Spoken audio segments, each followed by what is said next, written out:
Okay, the meeting is now recording, so I will take the sederant for the Employee Issues Forum on Tuesday, the 18th of May 2021. Okay, I can see that we have present Graham Campbell, Jerry Convery, Isabel Dorman, Lindsay Hamilton, Ian Harrow, Graham Horn. Do we have Joe Lowe? No. We have Monique McAdams, Jim McGuigan. Do we have Colette Stevenson? No. Okay, officers present this morning, we have Kay McVeigh, Eileen McPake, Martin Kane, Julian Booth, and myself, Carol Lyon. Do we have, I have apologies from Jason Clark, the trade union representative this morning. Do we have any other trade union representatives present? No, I'll hand back to yourself, Chair. Thank you, Carol. Do you have any declarations of interest? No. Agenda item 2 is the minutes of the previous meeting of the Employees Issues Forum held on 2nd of March 2021. That's on pages 3 to 4. Can we agree the minutes of the previous meeting? Great, thank you. Thank you. Agenda item 3 is the council-wide workforce monitoring January to March 2021, and that's on pages 5 to 26. And Kay will take us through the item. Thank you, Kay. Thank you, Chair. So this is the council-wide workforce monitoring and for that period, January to March this year. In terms of the information within the report, at section 4 you see the attendance statistics, and for March our figure there was absence was 4.9%. Down quite significantly in comparison with March last year. And as we know, it's been a very unusual year for the council in terms of absence, and we'll see that in the rest of the data in this. So our average absence figure for the financial year is 4.2%, but we have had a look at that and looked at what would it be had it not been for COVID. So I can report as an addition to this paper that 3.7% would have been the council's position but for COVID if I take those absences out of consideration. On the next page, you'll see the areas where we've had particular reasons for absence. So psychological and musculoskeletal conditions remain our main reasons for absence, but you can see in the rest of the data, those bullet points, there's a kind of a few notable issues. So in particular, our musculoskeletal conditions have come down quite dramatically, so 936 days, but even more so are the respiratory conditions in comparison with March last year. So people need to remember where we were in the COVID cycle at that point. So that's good news that our respiratory has come down in comparison with that point. Similarly, our stomach, bowel, blood and metabolic disorders have also come down. And we've seen that throughout this year, perhaps as a result of good hand hygiene and less contact between individuals. So it's an interesting pattern, and no doubt there'll be a lot of national work done looking at the pattern of absence and reasons across the whole of the past financial year, which will be quite unusual in comparison with previous years.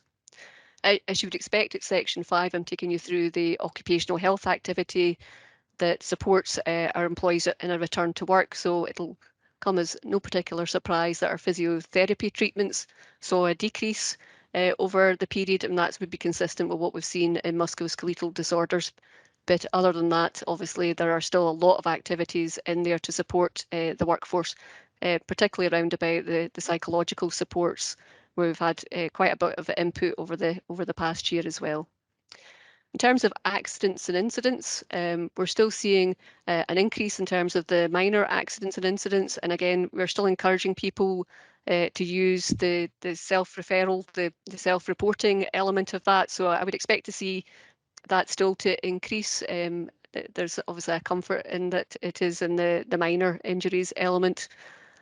Other than that, looking at the other elements of the report, Section 7 takes you through the discipline, grievance and dignity at work hearings and mediation referrals. There's no particular items in there that I would draw your attention to. In terms of leavers and exit interviews, as I've been reporting for a fair period of time now, our labour turnover is still remarkably low. over that period 0.7%, giving us an annual figure of 2.4%, which I know I report it's low generally, is taking again a further downturn there. In terms of leavers and exit interviews, nearly a third of leavers were caught in order to give us their position, so we can have a look and analyse as to why they may have left. Again, a bit of an unusual year this year, so with the turnover quite low, we're not really seeing very much in the way of detail round about that. In terms of recruitment monitoring, we're still recruiting, so just shy of 4,800 applications over the period. 231 came from disabled candidates, 97 of those were shortlisted for interview, and I'm pleased to report 15 were appointed. In terms of candidates from a Black and ethnic minority background, we had 205 applications, 68 were shortlisted for interview and 9 were appointed. And unfortunately on the veterans side, although we've had some applications in there with some being shortlisted for interview, we didn't have any over this period who were appointed to post. So I'm happy to stop at that point and maybe answer any questions that people have. Thank you, Kate. Any questions? Monique? Hi, thanks very much. That was really helpful. I'm just going to flick over here.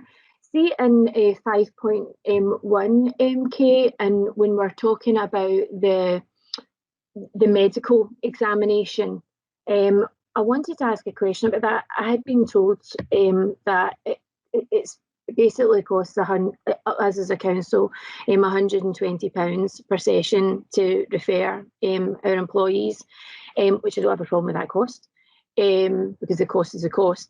But what I was told was that when our employees are referred to them just now, say for instance for back problems, they're not actually getting an examination, they're not actually getting to see anyone.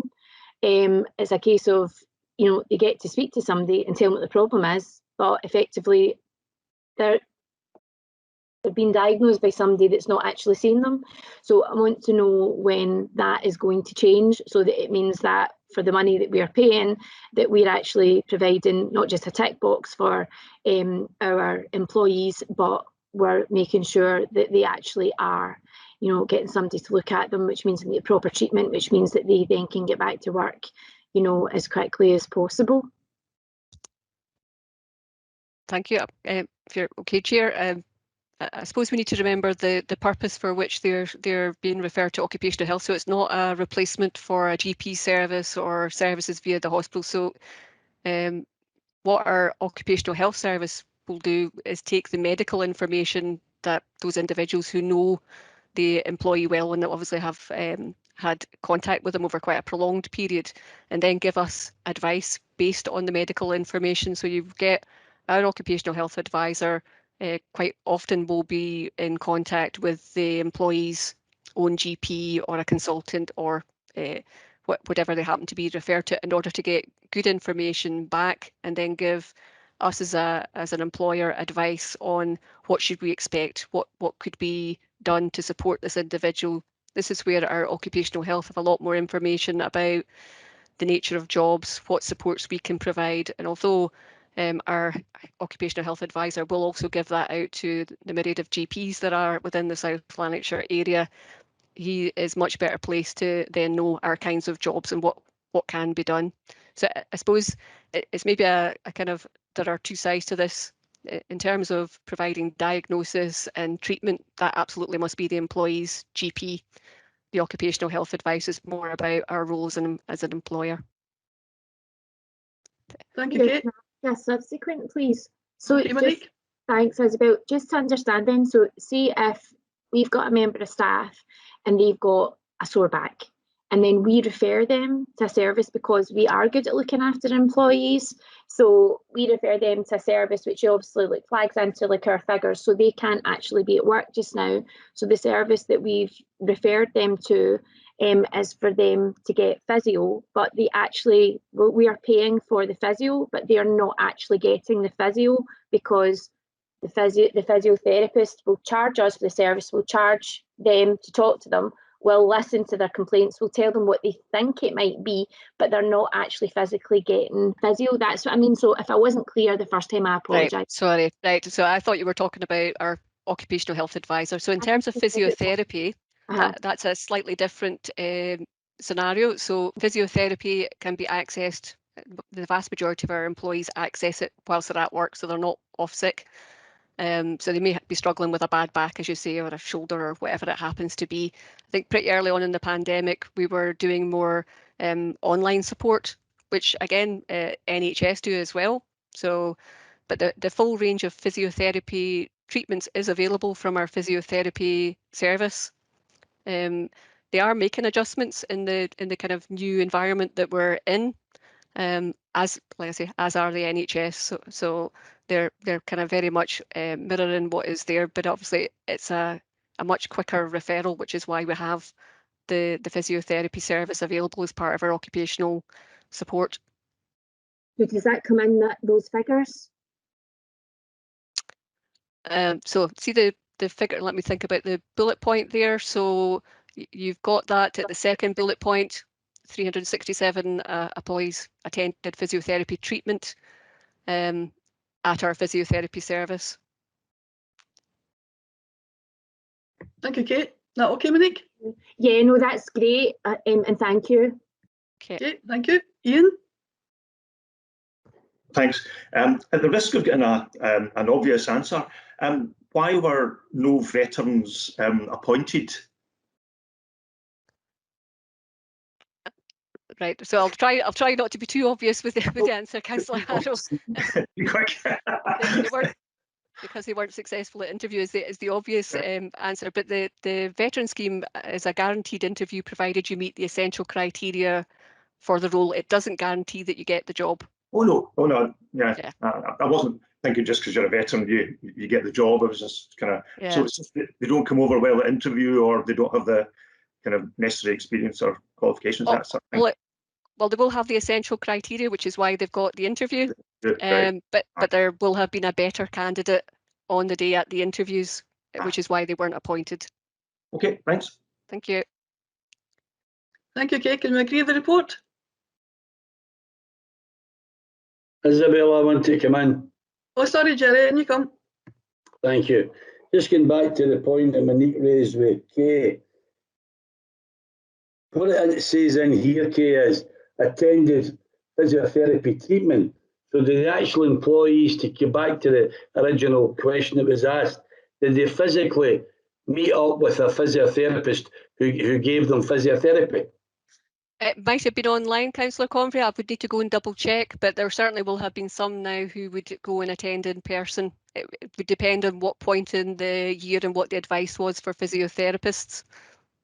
Yeah, but that's the point. I think that's the question Monique McAdams is asking. So really, 367 didn't attend a personal interview with a physiotherapist, because you can talk to anybody till you're blue in the face if they've got a sore back or a sore wrist or a sore shoulder. You physically have to give them the treatment to eradicate that. So if that didn't happen, then we were throwing good money at bad. Yeah. I'll go and check exactly how many attended in person and how many got online. But I would, having been the recipient of NHS physiotherapy treatment, I'll tell you, sometimes it is just giving you advice and exercises, so there won't actually be hands-on in relation to that, and quite often that's what they're doing now when they're doing online. So, but I'll go and find out the facts around about that, and I'll come back. Yeah, please do, because talking to somebody over a phone doesn't solve a back problem or a sore shoulder problem. It doesn't. Thank you. Thanks, Kate. Jim? Yeah, just to sort of, I know that the line that Monique and Jerry are taking, and that I appreciate it fully, but having been a recipient of physiotherapy, not during this period of COVID, but prior to that, and that in many occasions they were able to actually do an examination by looking at me and asking me to move my body in certain ways to indicate where the problem might actually lie. And thereafter from that, I'm then shown an exercise which is then to be partaken by myself in order to alleviate the problem. And I'm given a leaflet showing the exercises for, let's say, a lower back problem. So I appreciate where Jerry and Monique are actually going from. But I would say that there is a possibility that an examination can be done online, and also that the remedial exercises can be shown and taken forward from there. So it's not entirely a blind alley, but I do appreciate that Jerry's indicating, and Monique, that how we've been spending money here for a partial service or a non-service. Thanks, Jim. Jerry, did you want to come back in? No, sorry, Isabel, meant to take it down. Okay, thank you. Can we agree with the report? Agreed. Okay, thank you. Agenda item 4, and that's social work resources, workforce monitoring, January to March 2021. And that's on pages 27 to 34. And Kate will take us through the item again. Thank you, Kate. It's actually me, Chair, Eileen McPake, that's just going to take you through the workforce monitoring for social work resources, if that's okay. Apologies, Eileen. Apologies. That's okay. So the report provides employment information for the period of January to March for social work resources, and section 4.1 of the report outlines the attendance statistics for the forum. So the absence for March for the resource was 6.6%, which is decreased by 1% compared to the previous month, and compared to the same period last year, the figure for the resource is down by 0.8%. It translates to an annual average for 2021 of 6.5% for the resource. Moving on, sections 4.2 to 4.5, the details are in Appendix 2 of the report, and the highlights are that there were 374 occupational health referrals over the period. There were 76 accidents and incidents over the period, 3 disciplinary hearings, and no grievances or dignity at work issues raised. In terms of leavers, there was 38 leavers during the period, and of them, 29% of them completed exit interviews. And vacancy information is contained in section 2.A of Appendix 2.A. And of the 66 employees that left, managers indicated that all of these vacancies would be filled. So I'll refer you back to section 2 of the report and ask that the contents of the report be noted, and I'm happy to take any questions. Thank you, Chair. Thank you, Eileen. Monique? Hi, thanks, Isabel. It was just to go back to Appendix 2, and it was just if that could be looked into as well with regards to physiotherapy, for how many people actually got to see somebody and how many people it was just over the phone. And the reason why I bring it up is because I know of at least one case where they've had multiple appointments but haven't yet been to actually see somebody, which they feel is holding back their progress from actually getting back to work. So that's why I raise it, and if we could do the same for this one, then that would be as a carbon copy of the last report, then that would be great, and thank you. That's fine, I'll link with Kay in terms of that information. Thank you. Thanks, Eileen. Lindsay? Thanks, Chair. Just a bit more information on why there was such a rise in accidents and incidents. 52 from an increase from the last year seems quite high, considering it's been people have been working from home, etc. So just more information on that, please, Eileen.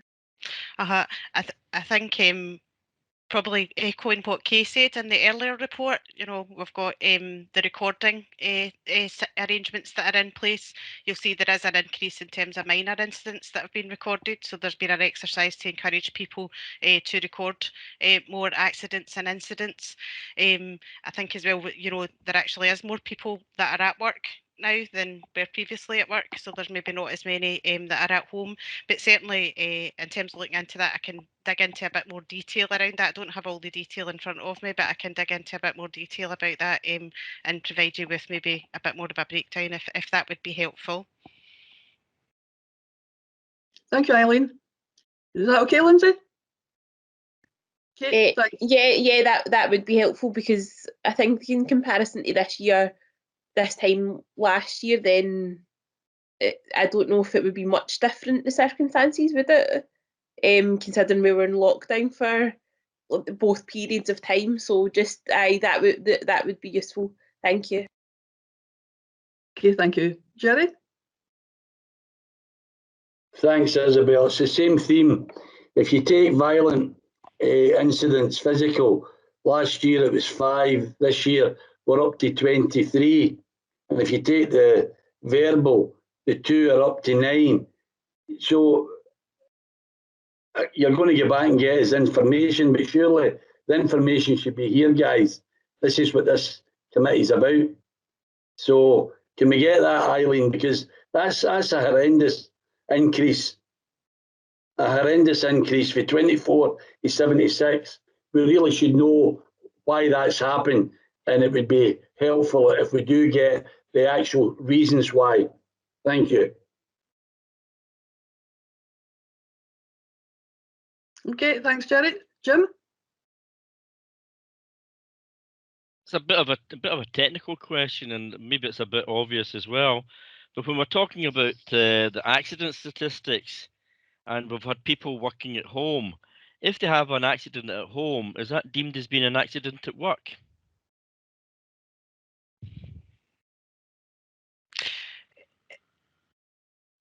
I'll refer to Kay in terms of, I mean, I think it's depending on what people are recording as an accident, and I suppose in terms of what tasks they were undertaking at home as well, about how that would be reported. But again, we would be looking at the detail around that. Okay.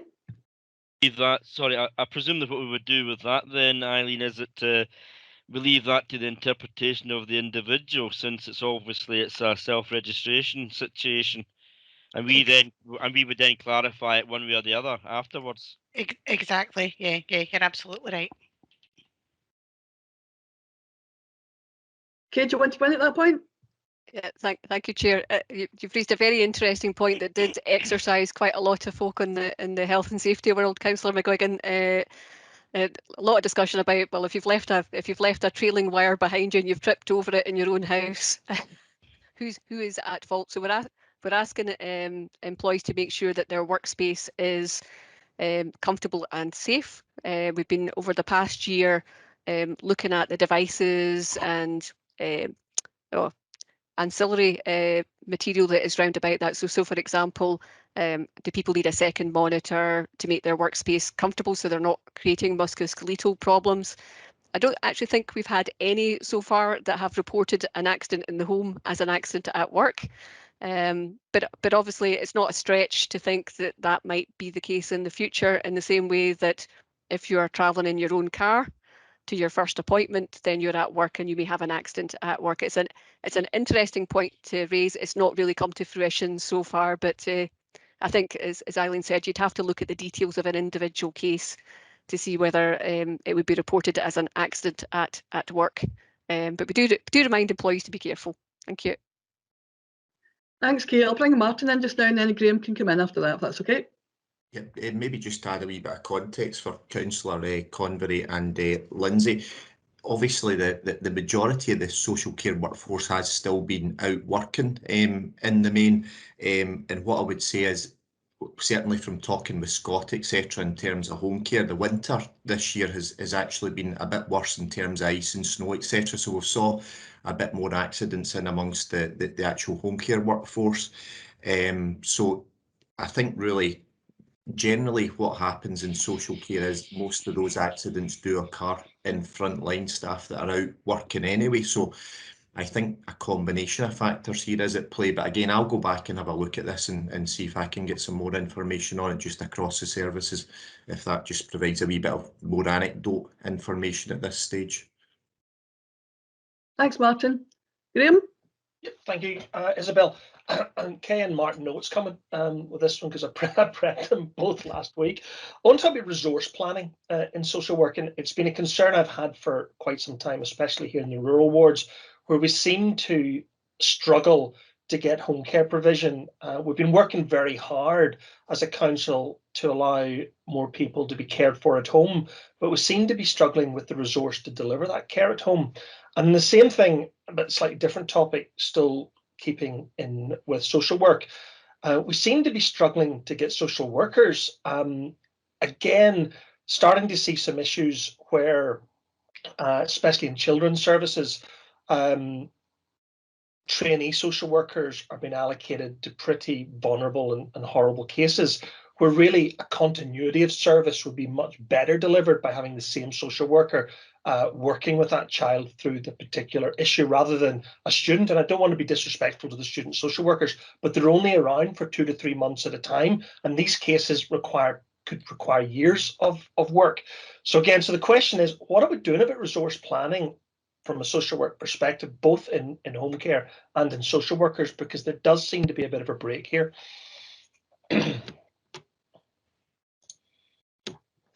Okay, you want to come in that one? Yeah, I'll maybe lead off with the social workers position, and I'll let Martin speak in a bit more detail around about the other area. So on the back of the inquiry earlier on, Councillor Campbell, I had a quick look at how many social workers have left our organisation, and conversely what we're doing in the way of recruitment. So over a year, we had something like 36 departed for a variety of reasons, mainly career development, so they moved on to other posts. But I can see in recruitment exercises in February, April and May, we had 23 applicants, 29 applicants and 15 applicants. So we should be covering the departure of social workers with recruitment. One of the things I've been speaking to the heads of service about is perhaps having more of a campaign about social workers and recruiting it ahead of turnover, because we can see a pattern of turnover over the year, and it does take somewhere around 4 months to get a social worker in because of the safe recruitment checks and their notice period, etc. So really we should be recruiting in that kind of time frame, so people are ready to join us at the point in time that somebody is leaving. So I'll certainly take that back to the resource for a bit more of a discussion, and perhaps Martin would like to come in on the other item.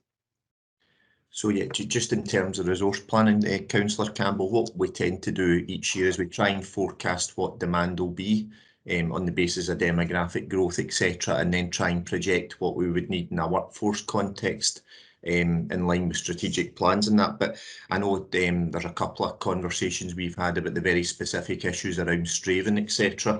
And strafing always has been quite a tricky area for us to recruit and retain in, as has when you go even more rural than that area. I think Scott had maybe given you a wee ring yesterday morning as well, just to go over some of this and to say we're trying obviously our damnedest around this to actually get people to come in. Applications to home care have dried up a wee bit recently as things have opened back up again a bit more. So it's not an easy one, that one, to try and crack yourself a wee bit of feedback here, folks.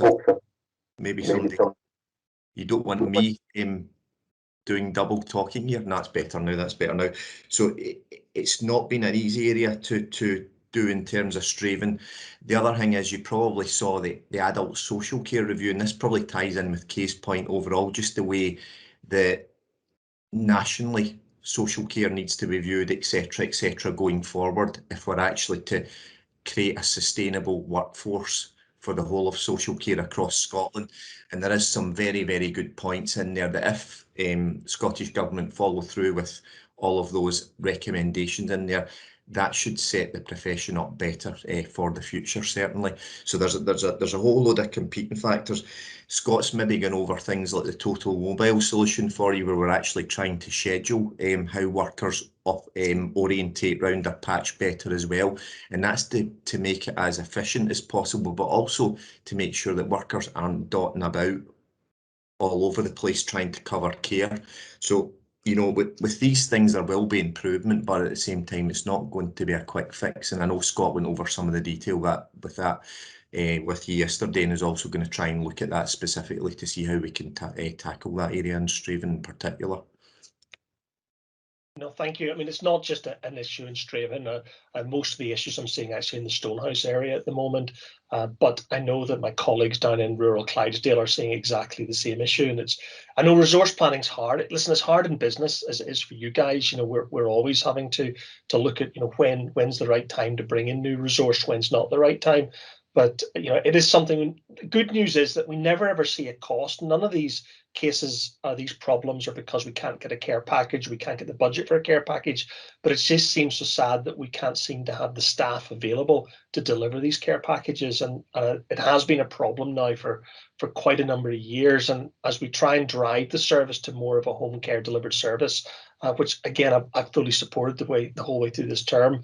But I always believed that staff and resource were going to be the biggest factor in delivering these changes to social work. So I think we need to be very aware of it and look at some sort of recruitment drive or some way of improving the picture going forward, because it could get worse, especially as we increase the numbers of home care. Okay, thanks. Jerry?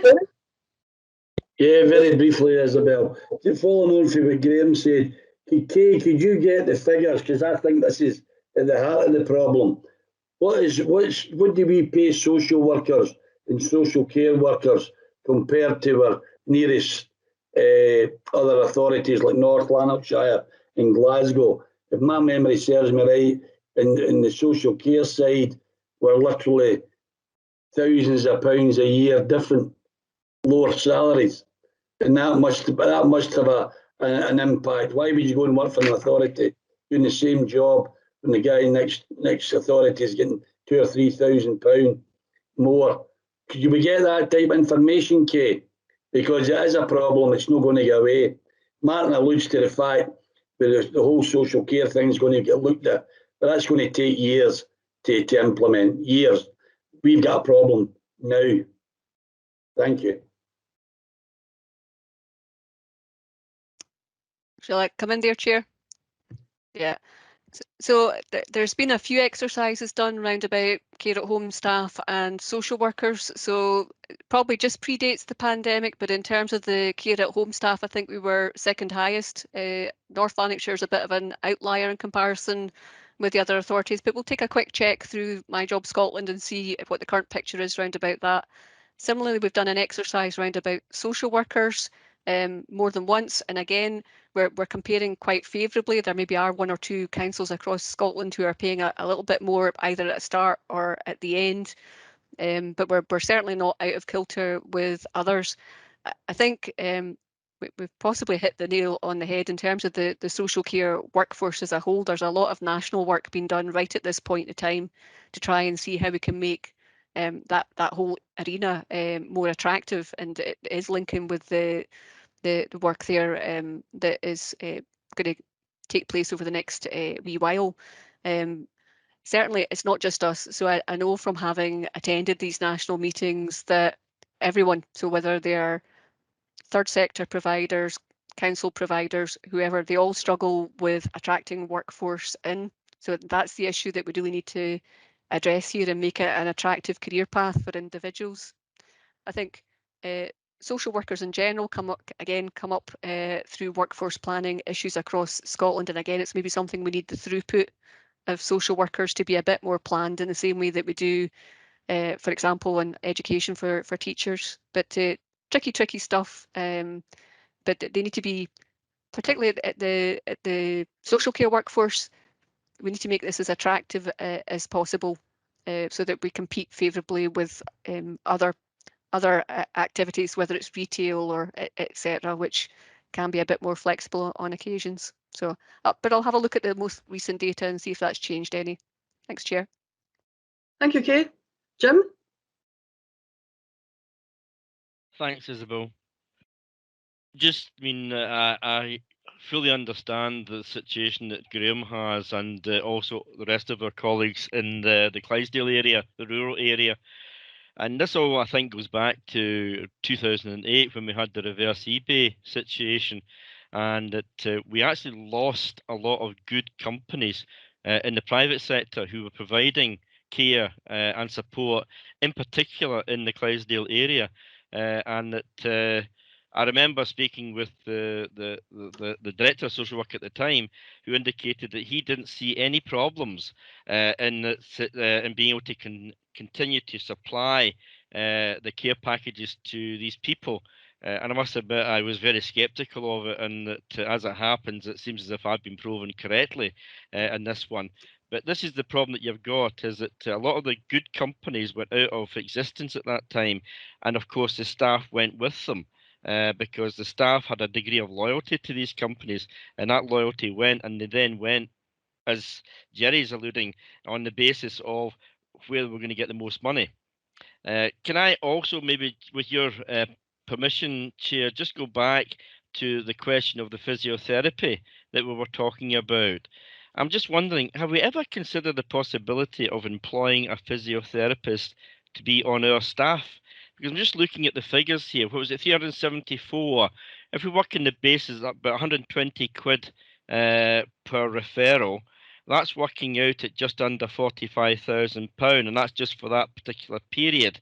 That, I think, would be sufficient to employ a physiotherapist, or maybe even two. And that then means we're bringing it in-house, and that we then have a control over what's been done and what's not been done, and essentially answers the questions that Monique and Jerry were raising earlier on. Kay, is that something you could respond to? Thank you, Chair. I'm just messaging phone a friend there to ask what the current rate is for a physio appointment, because I think 100, off the top of my head, I think 120 is for the medical assessment rather than a physio assessment. But I can reassure you, Councillor McGuigan, every time these contracts come up for renewal, we have a look and see, is it a service that would be better provided in-house? Is there another way of putting the contracts together? We're always looking to see how we can squeeze some funding out of it. I'm hoping somebody will pick up a message and come back, in which case I can give you an answer to that one. Thank you. Thank you, Kate. Can we agree with the report? Okay, thank you. Agenda item 5, that's social work activity to support COVID-19 pandemic, and that's on pages 35 to 38. And I'll ask Martin to take us through that. Thank you, Martin. Okay, thanks folks, and thanks for having me along just to talk to this. I think, am I right in thinking housing have also come along and talked to the PPE hub as well at a previous meeting? So I'll try and cover this more from the kind of social care side of things. So the background to the report is you're probably all very familiar with the challenges around the pandemic, etc. But just a couple of wee things to point out to everyone. In a PPE context, social care works slightly different from the NHS in that in social care we're responsible for procuring our own PPE, and that's always been the case. In the NHS side of things, what tends to happen is National Services Scotland provide the vast majority of PPE into the NHS. So there's already a recognised system set up there with the various contingency arrangements in place, etc. So when COVID hit, and obviously things were moving at a very, very fast pace, I used to have a really good head of hair, and it's not as it used to be anymore, as folk will tell you. This became quite a critical issue for us in terms of stabilising services, making sure services could continue and safely. And it was at a time where things were moving very fast in terms of public health guidance as more information was being accrued on the virus, because remember, this was a new virus and we were learning each day, every day. So the challenge for us was, and this was a challenge across Scotland, it wasn't unique to South Lanarkshire, was we had to actually think about how we get PPE supply stabilised to, in a South Lanarkshire context, over 200 providers, both in-house and external. And that wasn't just providers of home care, care homes and adult supported living, etc., and children's services. That extended to unpaid carers and personal assistants. So went beyond the realms of that. So it was a fairly big challenge in terms of doing that. So at that time, as you know, a lot of staff were essentially couldn't perform the duties they would normally perform in normal times. So we had to very quickly look at how we could redeploy staff onto looking at this area. And I'm just going to talk generally about this. I'm not going to go through the report verbatim as it is, because I think it probably spells it out quite clearly. So I'll talk generally, and then I'll take some questions. So we had to very quickly mobilise a team of staff, which essentially was made up of probably 4 areas. That was a team of staff to look at the whole procurement side of things. So we we co-opted 2 procurement officers into our team to be buddied up alongside us, along with staff from the area that I manage, which is performance and support, and also to look at how we're going to get this PPE out to providers, etc., etc. So a whole infrastructure had to be put around it, as well as the whole sourcing of the PPE, because as much as social care does use PPE and always has done, it didn't use it to the level and volume of what you would have seen in obviously COVID pandemic times. And some of the items that we would have used around like masks and visors, they weren't commonplace in social care practice, whereas things like aprons and gloves were more commonplace. So there was additional items we had to learn about, and it wasn't just a case of learning that one mask fits all. It's there was various different types of masks that had to be used depending on the procedure or the level of care undertaken. So a lot of challenges that required us to get to learn new jobs, and in particular learn about new products, learn about the whole public health guidance around it, about what level of PPE you should use in what setting, and how often that PPE should be taken on and off, etc., etc.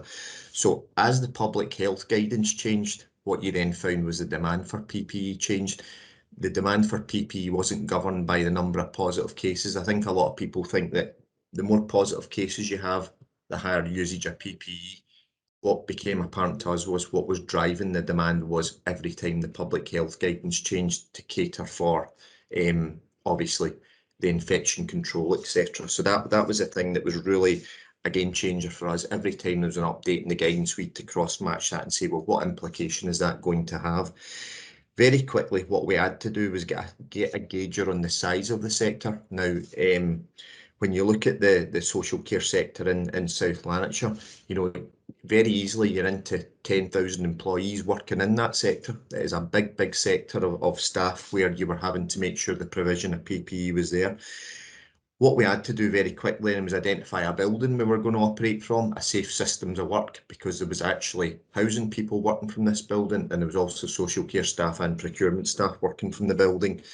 So very quickly we identified Newbury Rooney because it was a day centre where the service had been stood down. We essentially turned that day centre into, if I can be as crude as I can here, a warehouse facility for PPE. So that received all the deliveries, and that obviously shipped it out from there. We had to be careful around the whole infection control side of things, because a lot of PPE hubs across Scotland operated a collection system. We very quickly went to a delivery only system, which put a bit more demand on our ability then to create a network of delivery in each locality. So and the reason why we done that was we wanted to reduce the footfall coming into the PPE hub to protect staff and also members of the public, and also for that matter people coming from organisations to collect PPE. So all in all, that whole side of things was challenging. You'll see just on section 5 of the report, in section 5.3, you'll see some of the kind of multidisciplinary team that we created to work around this. Now, a lot of these staff were new to each other, they hadn't worked before, so it was really commendable that a group of staff who weren't used to working together were able to come together, disentangle what the challenge was here, and then come up with a way of actually making sure that we could get the stock in and the stock out. I'd mentioned at the very start, just when I was doing the wee introduction here, that in social care we procured our own PPE. That still happened through the whole pandemic, but what very quickly happened was the government realised that our ability in the social care sector to just procure the volumes wasn't going to be there, because you had everyone competing for a fixed amount of PPE.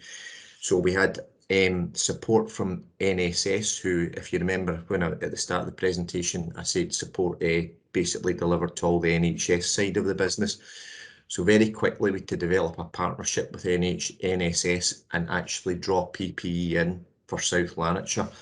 And that was done on a sized basis. So you'll see in section 6.1 of the report, at the height of the pandemic and when the Public Health Scotland guidance was settled, we were delivering 210,000 masks a week, same for aprons, 420,000 gloves and 11,000 visors on average. So there was well over 500,000 items going out a week from the PPE hub. So if you can imagine that across 200 providers, it's actually an awful lot of personal protective equipment going out, and at a critical stage when there was obviously a strained supply. So very quickly, the hub became the central focus of stabilising that whole PPE to make sure that frontline services could continue to operate safely and also get the care to people that needed it most. So in terms of settling all that down, we had to sign a memorandum of understanding with the Scottish Government, COSLA, NSS and also Scottish Care. And that memorandum of understanding has been renewed every 6 months. So currently, the one we're on just now is due to expire at the end of June, and we'll find out over the next few weeks whether or not that's been extended further again. The likelihood is it probably will be, because PPE is not going to go away. But what I would say is, relative to where we were back in May of last year to May of this year, the actual availability and the settling down of the supply chain is much, much better. So to give you a wee idea, most of the PPE we procure now is made in Scotland or the UK or Ireland for that matter. Whereas at the start of all this, we were having to procure from Germany and obviously the Far East. So we're in a very much better and stronger position insofar as if I was to go and put an order in for PPE today, I would get it tomorrow. That wasn't always the case at the start of this, and clearly that was one of the things that was obviously presenting a challenge for us. So just to give you an idea, in total, we're probably upwards of about 25 to 30 million items that have been handled through the PPE hub. And if you can just think about that, we've had to account for every item. So every item we've distributed to care homes, home care, we have to be able to account for all of that and where that's gone and who it went to. And that involved us actually setting up systems from scratch, as well as adopting national systems that were set up from scratch in terms of the NSS side of things. So social care is a wee bit more complex than the other areas around PPE, because the supply actually comes from two routes. It comes from locally procured, which we would do as a matter of course anyway in social care, and we also have this national arrangement through NSS, which actually has worked quite well. Some of the other things that the PPE hub has taken on, as you'll have heard of, the PCR test and the lateral flow test. And these are two types of tests, obviously, for COVID. The PCR test being a lab-based test and the lateral flow test being a self-administered test that actually gives you a result within about 30 minutes of undertaking the test. It doesn't need to go to the lab. So the PPE hub is also taking on the distribution of lateral flow tests, and also taking on the monitoring of the results in terms of for example, the home care service, which currently uses a PCR model of testing. So the role of the hub has expanded just beyond PPE. So again, that's been another new area of work for the staff to learn around this. Going forward, essentially what we're coming out of COVID with is a new service, and I think PPE, as I've said, will be here for certainly the medium to longer term, and will very much be dictated by whatever public health guidance is in place at that time to deliver care. So we're at the stage now where we're looking for a more sustainable arrangement, because I currently have staff working in the PPE hub whose roles are really stepping back up now. So I need to actually look at, well, how am I going to manage to keep the operation sustained, as our housing and tech, as our procurement. So these are all the things that we're currently looking at in terms of keeping this operation going forward. The PPE hub itself is no longer based at Newbury Rooney, because the day centre actually opened yesterday to service users again. So we had to transition the PPE hub back to what you would call a more warehouse orientated site. So that's now up at the Whistlebury Road industrial estate, working out of there via a custom fit operation, which is actually working well. I was up at it last week, just having a walk round of it, and it's all very well organised, laid out, and is better than operating out a day centre. It has to be said, that was very much a needs must at that point in time. So I don't know if there's anything else I would say beyond that, but happy to take any questions, and there's quite a bit of detail in the report, and I hope you've found that useful. Thanks, Martin. I think it's been an incredible report, and there's an awful lot of work's been done, so well done. Jim? Thanks, Isabel. I don't really have much of a question. It's actually sort of a big thank you to Martin and all the staff who have been involved in this. They have obviously been able to think out of the box. They've got round the table. They've looked at the situation, and that I always remember the program Apollo 13, the film rather, Apollo 13, where they were essentially given bits of plastic and tubing and were told, right, there you go, flung it down the table, and it was a case of, okay, make the thing that needs to get this oxygen supply started again and on the ship, on the spaceship. And I think in essence that's what's happened here, is that it's actually been flung down the table and the people have actually worked around it. And as I say, it's actually a case of, I don't know how you've managed it, but you did manage it, and thank God that you did. And that a big thank you to all the staff. And what also has to be remembered is a lot of the staff were actually putting themselves at risk a lot of the time, and that has to be taken into account also.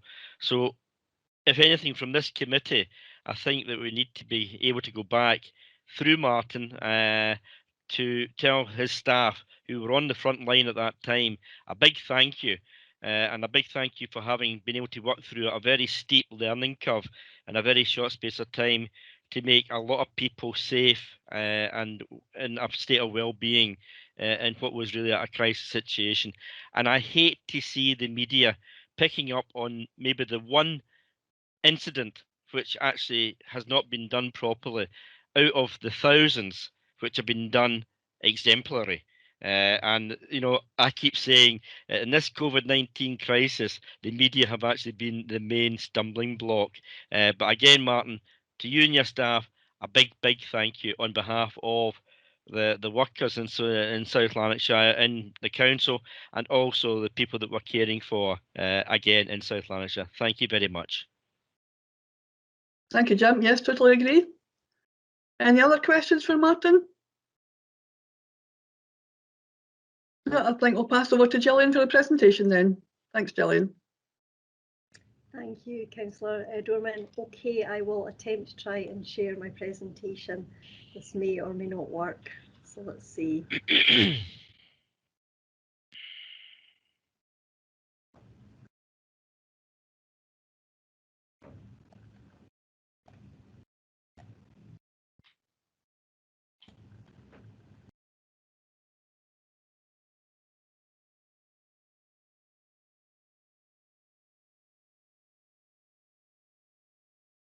Can I check? Can everybody see the presentation?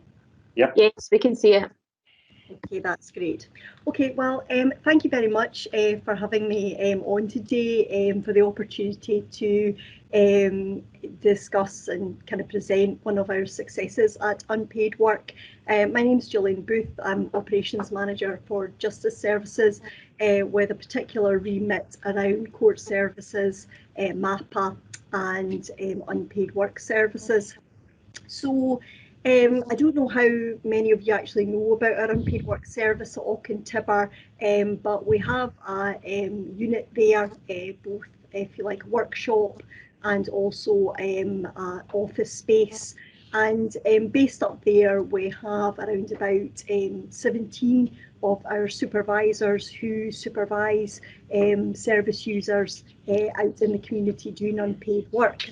We have 3 team leaders and 3 coordinators, and we also have case management support, and that's around 15 of our case managers, and we also have administration support as well. So I oversee that service, and today really just wanted to talk about our Meals at Home service that we supported the implementation and coordination of.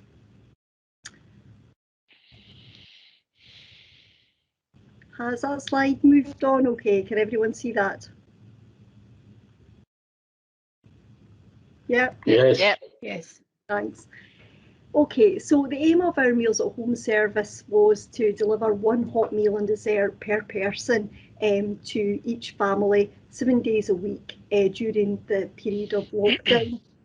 So it was identified round about March time when we went into lockdown.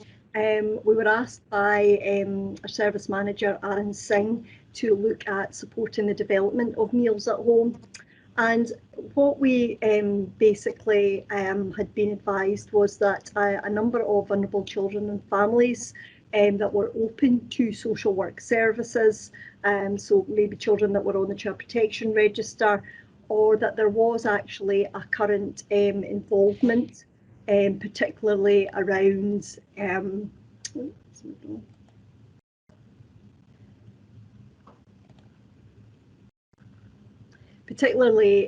around the need for support. I think when we actually think back to the very start of lockdown, it was actually quite difficult to get food in supermarkets. So the actual needs around families actually being able to go and get food and provide for their children was actually quite difficult. So it was identified that if we could provide a service where there was a hot meal every day for each family member, then that would support the care needs for those families.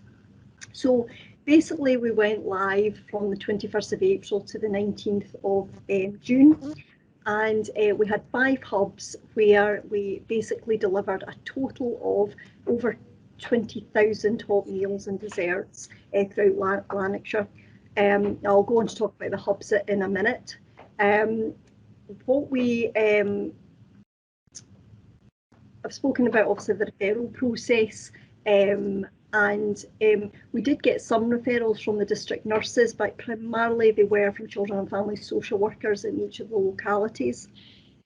So we had our team leader, Teresa Dunnery, in unpaid work, who took the main role for coordinating and planning the meal deliveries. So I suppose in its basic format, we had to consider each of the addresses that we had, how many families were in each address, and then deliver a hot meal to those addresses. So we had over, I think, about 120 addresses, and in total there were about 60 staff available. I'll go on to talk about the staff and where they all came from, but we provided a full resource of our unpaid work supervisors to that, and they were our volunteer drivers delivering the meals. So in each of the 5 hubs, we had a hub coordinator, and they were responsible for linking up the addresses and actually the meals. So they provided the meals, we'd worked out the addresses, and then the drivers put the meals to each of the addresses. We also had significant support from fleet services, and they provided all the vehicles, and we also at very early stages provided our unpaid work vans to support the delivery of the meals. There were some technical challenges within this, in that each meal had to be delivered within 35 minutes of it being made. And I'll just move on now just to show you the school hubs that we used. So these were really the 5 hubs, and that was Holy Cross High School in Hamilton, Cathkin High School in Cambuslang, Calderglen High School, Carluke High School, and Lesmahago High School. So this is basically where the hub coordinators were, the drivers went there, got the meals and delivered them. So they were really a hive of activity. But I have to say, just on the theme that Martin was speaking around, you know, in terms of PPE and being socially distanced and being able to have set clear points of collection for each of the meals to make sure that the staff protected themselves and others, it worked fantastically. As part of our role in unpaid work service, our team leader made sure that every single volunteer was given a proper induction of their roles and responsibilities, and that was everything from PPE, ensuring that they had a South Lanarkshire polo shirt uniform to kind of identify where they were working from, temporary ID badges, and also key worker letters. So as I say, we had over 60 volunteers and we had to ensure that everybody was given the appropriate training. Now, just to say that the staff came from, you know, quite a broad section of South Lanarkshire Council, as well as leisure and trust services. So we had people that were librarians, joiners, we had architects, building services, engineers, grounds, maintenance. We had people that worked in the leisure, so health and fitness instructors, receptionists, as well as our impaired work staff.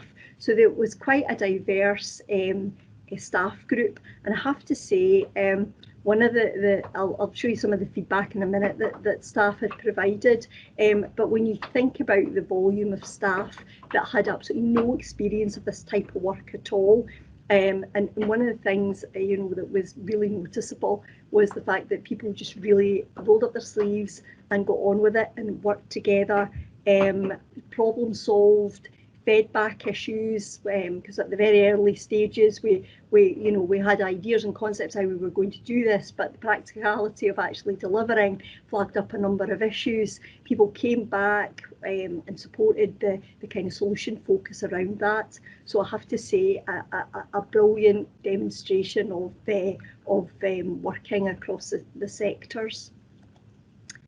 So what our service users said, so bearing in mind these are some of the most vulnerable and marginalised families that we have in South Lanarkshire, across all the localities, and I don't think we got one complaint from any of the families. And bearing in mind we had about over 120 families to support, all felt that the service was great. And very much look forward to actually seeing her drivers come in and delivering. And actually, one of the pieces of feedback we got was that during a time that people felt very isolated and alone, it was actually a source of comfort to know that they were going to see their driver, they were going to get fed, it was going to be a really nice meal as well, and they were going to get that contact daily. So that actually was, I suppose, a really nice, I suppose, unintended consequence of the service. I've just highlighted here about one of the pieces of feedback that I thought was particularly good, and again that bit about not, I suppose, at the start when you're kind of thinking about your aims and objectives, about what you're trying to achieve, you never quite think that this is something that is going to be highlighted. But the fact that the service user clearly had maybe struggled with thinking about meals and providing wholesome meals for her family. And obviously there she had said that it actually gave her really good ideas about how she would keep providing meals for her family, and give her a better insight into actually what her daughter had wanted. So I thought that was great. And as I say, if you'd asked me about that being one of the objectives at the end of this, I probably wouldn't have identified that at the start. So I think it was really good outcomes there. And then in terms of our staff group, thinking about right across the sector, we've got really good feedback. As I say, people that had never worked in this area of work before really felt that it gave them a really good focus and purpose during lockdown, and also gave them an insight into social work services. Weren't aware of some of the challenges and issues within our communities. So some said it had been, a really good learning experience. But yeah, there was a really good sense of team working, and a lot of people at the end of it did actually say they were going to miss the people they were working with and seeing the families that they delivered to every day. So there was a little bit a sense of loss in it. And obviously we had to terminate the service at the end of June because people were then starting to go back to their long-term employment and were required to start going back. Obviously this was at the early stages, and obviously a lot happened last year, but at that point, given that there was a resumption of services, it was time to terminate. There was also additional support through the schools as well around money vouchers for family as well. So that allowed us to take a step back. I would also say that just at the start of lockdown, we had suspended our unpaid work service in terms of face-to-face contact with service users, and that's how we were able to free up our unpaid work staff to support this. And I'll just leave you with a little visual of some of the staff. On the left-hand side, you've got Holy Cross High School. So they were some of our volunteers, caterers. And we'll also, I have to say, you know, the cleaning staff were absolutely fantastic. A big source of support for our drivers and our hub staff. And on the right-hand side there, you have our staff in unpaid work, Teresa, Gordon and Linda. Teresa is a team leader and Gordon and Linda are the coordinators. And as I say, that was really where a lot of the if you kind of like the mothership was, a lot of the kind of thinking and starting up of the project. So without them, I don't think we would have achieved what we did. So that's my presentation. More than happy to answer any questions if anybody has any. Thanks very much, Jill. And again, I'd like you to pass on the gratitude from the forum, because it's absolutely incredible amount of work that's been done, and I'm sure everybody really appreciates it. So thank them all very much. Thank you very much. That means a lot. I appreciate that. Thank you. Jerry? Yeah, Isabel, you're totally correct, and basically following on from what Jim McGuigan said to Martin, you know, terrible things always focus the mind, and that's when you get the best in human beings, and that's just proved it totally. So thanks to everybody, and you know, he's done a great job. Thank you. Thank you, Councillor.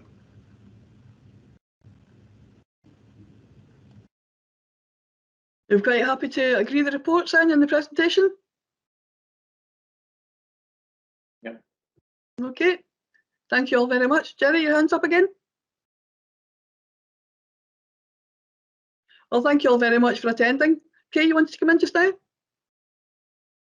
Thank you, Chair. My phone a friend has come back on the physiotherapy service very quickly there, so I thought I'll update you whilst we're in the meeting rather than send something through afterwards. So the physiotherapy appointments is £34 per session, and 70%, as of March, 70% of our appointments are face-to-face, with the initial appointment being virtual, either through a method like this or through the phone, which we've had a quick comparison with the NHS, and actually the service being provided is a step ahead of where the NHS is at this point in time. So their percentage is not quite the same as that, but they are having a look to see how they intend to deliver that service in the future, maybe a bit more blended, but as Councillor McGuigan has said, sometimes appointments will just be about the provision of advice, but 70% is face-to-face at this point in time. Thank you.